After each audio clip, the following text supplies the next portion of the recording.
बच्चों हम पढ़ रहे थे क्लास 11 का 7वां चैप्टर साम्यावस्था, और पिछली क्लासेस में हमने आयनिक साम्यावस्था स्टार्ट कर दिया था, आयनिक इक्विलिब्रियम हमने स्टार्ट कर दिया था। ठीक है, तो आज हम जानेंगे यहाँ पे ब्रोस्टेड लोरी की अवधारणा के बारे में। पिछली क्लास में आपने आरएनएस के बारे में जाना था। क्या बताया था भाई ने? उन्होंने बताया था कि सर जो अम्ल रहेगा ना वो तो क्या होगा, जल में घुल करके H+ आयन देगा, और जो क्षार होता है वो क्या देगा, OH- आयन देगा। अम्ल की निकलती है क्षारकता और क्षार की निकलती है अम्लता। इतनी बातें हमने वहाँ पे की थी। कुछ एक कमियां भी हमने वहाँ पे देखी थी, और उन कमियों को कौन दूर करेगा, हमारा अगला सिद्धांत जो है किसका, ब्रोस्टेड लोरी का सिद्धांत। तो आइए चर्चा करते हैं ब्रोस्टेड लोरी का सिद्धांत किस पर आधारित है। यदि मेन मुद्दे की बात की जाए तो ब्रोस्टेड लोरी का सिद्धांत जो है वो प्रोटॉन पर आधारित है। किस पर आधारित है? प्रोटॉन पर आधारित है। प्रोटॉन किसको हम बोलेंगे, तो ध्यान से समझना, मुख्य आधार इसका प्रोटॉन, और प्रोटॉन हम किसको बोलेंगे, H+ आयन को यहाँ पे प्रोटॉन बोलेंगे। ठीक है, अच्छा आप एक बात बताओ मुझे, यदि मैं बात बोलता हूं आपके सामने प्रोटॉन दाता, दाता मतलब देने वाला, ग्राही मतलब लेने वाला। ठीक है, एक तो होता है प्रोटॉन दाता और एक होता है मेरे भाई क्या, प्रोटॉन ग्राही। ठीक है, अब जो यहां पे प्रोटॉन को दान करेगा ना वो क्या होगा, वो हमारा अम्ल होगा, और जो यहां पे प्रोटॉन को ग्रहण करेगा ना वो क्या होगा, क्षार होगा, यानी कि ग्रहण करने वाला क्षार होगा। ठीक है, और यहाँ पे दान करने वाला अम्ल होगा। यदि कन्फ्यूजन हो तो देख लो, ग्रहण र आता है, यहाँ भी र आता है। ठीक है, मजाक की बात है लेकिन बढ़िया समझ में आएगा। चलो जी, यानी कि ऐसे पदार्थ जो प्रोटॉन का त्याग कर सकते हैं अम्ल कहलाएंगे, और जो प्रोटॉन ग्रहण कर सकते हैं क्या कहलाएंगे, क्षार कहलाएंगे, जिन्हें हम प्रोटॉन ग्राही बोलेंगे। क्लियर है? अब देखो मेन मुद्दा यहाँ पर है उदाहरण को समझने का है। आपने यहाँ पे एक रिएक्शन देख रहे होंगे कि सर इस रिएक्शन में मुझे क्या नजर आ रहा है कि HCl H2O के साथ क्रिया करके क्या बना रहा है, H3O बना रहा है धनायन, और यहाँ पे Cl- आयन बन रहा है। क्लियर है? अच्छा आप मुझे एक बात बताओ, सर ये जो Cl है ना ये कहाँ से आया होगा, इस वाली जगह से आया होगा। क्लियर है? और जो H3O है ना वो इस वाली जगह से आया होगा। अच्छा सर यहाँ पे देखो, पहले तो क्या था, HCl था, बाद में Cl- ही रह गया, H+ कहाँ गया, H+ दान कर दिया हुआ, बड़ा दानी है। तो इसका मतलब आपने खुद नहीं बोला कि सर ये दानी है, इसने H+ दान कर दिया इसलिए प्रोटॉन दाता हो गया, और प्रोटॉन दाता को ही हम क्या बोलते हैं, अम्ल बोलते हैं। ठीक है, अच्छा सर यहाँ पे देखो ये H2O था, H3O+ बन गया, एक H यहाँ पे एक्स्ट्रा आ गया। अब एक H एक्स्ट्रा कहाँ से आया होगा, सर इसने ग्रहण किया होगा। जब ये ग्रहण कर रहा है तो प्रोटॉन ग्राही हुआ, और प्रोटॉन ग्राही को ही हम क्या बोलते हैं, क्षार बोलते हैं। क्लियर है? अच्छा आगे समझो, NH3+ H2O की हम बात कर रहे हैं। NH3 किस में बदल रहा है, तो आप बोलेंगे सर NH4+ में बदल रहा है, और H2O जो है वो यहाँ पे OH- में बदल रहा है।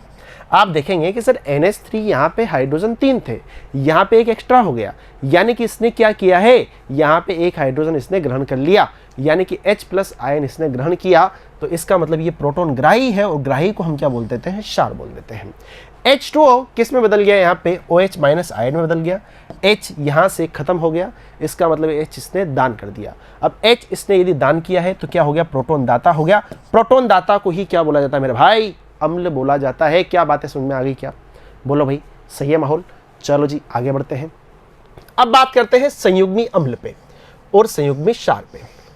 ठीक है, यदि मैं बात करता हूं कोई एसिड है, कोई अम्ल है मेरे पास में, HCl कोई मेरे पास में अम्ल है, कोई एसिड है। ठीक है, इसका संयुग्मी अम्ल क्या होगा, H+ + Cl-।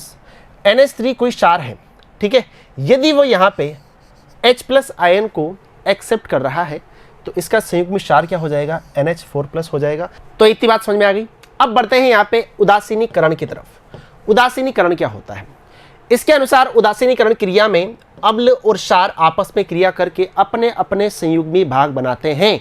संयुग्मी भाग कौन कौन से बनेंगे, संयुग्मी अम्ल भी बनेगा और संयुग्मी क्षार भी बनेगा। ठीक है, और हर किसी का बनेगा, अम्ल का भी बनेगा और क्षार का भी बनेगा। यदि अम्ल तथा क्षार में एक प्रोटॉन का अंतर हो तो उन्हें संयुग्मी अम्ल क्षार युग्म कहा जाता है।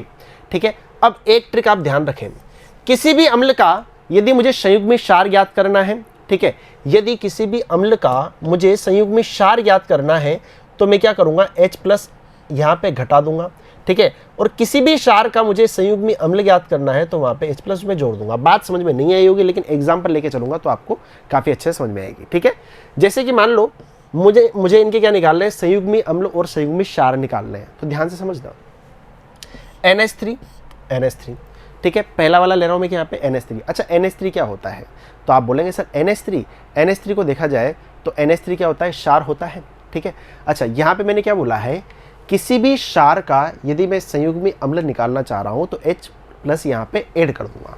ठीक है, तो देखो भाई, यदि मुझे किसी भी क्षार का, ये क्षार है, इसका यदि मुझे संयुग्मी अम्ल निकालना है तो मैं क्या करूँगा, H प्लस इसमें ऐड कर दूंगा, और जो NH3 है हमारा वो क्या बन जाएगा, NH4 प्लस बन जाएगा।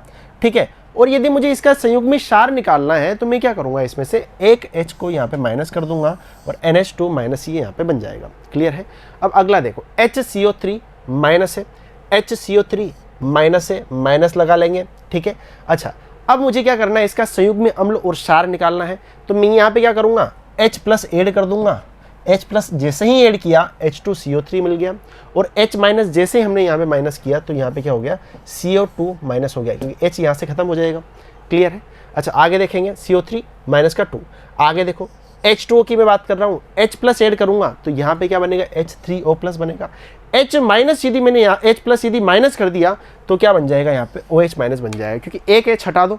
ठीक है, क्या बन जाएगा, यहाँ पे OH माइनस हो जाएगा। ठीक है, उसी प्रकार से CH2 COOH के लिए, CH3 COOH के लिए, ठीक है, यहाँ पे क्या है, CH3 COOH के लिए आप देख सकते हैं। ठीक है, ये क्या बन जाएगा, CH3 COOH2 प्लस, और ये यहाँ पे CH3 COO माइनस यहाँ पे बन जाएगा। क्या इतनी कहानी क्लियर है क्या भाई। ठीक है, बढ़े आगे, चलो जी।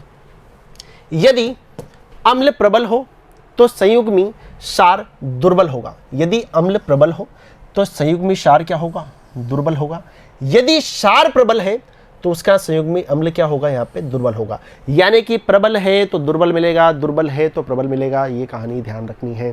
जैसे ही मैं बात करता हूँ यहाँ पे HCl की मैंने बात की, प्रबल अम्ल है तो इसका जो क्षार मिलेगा वो मुझे क्या मिलने वाला है, दुर्बल मिलने वाला है।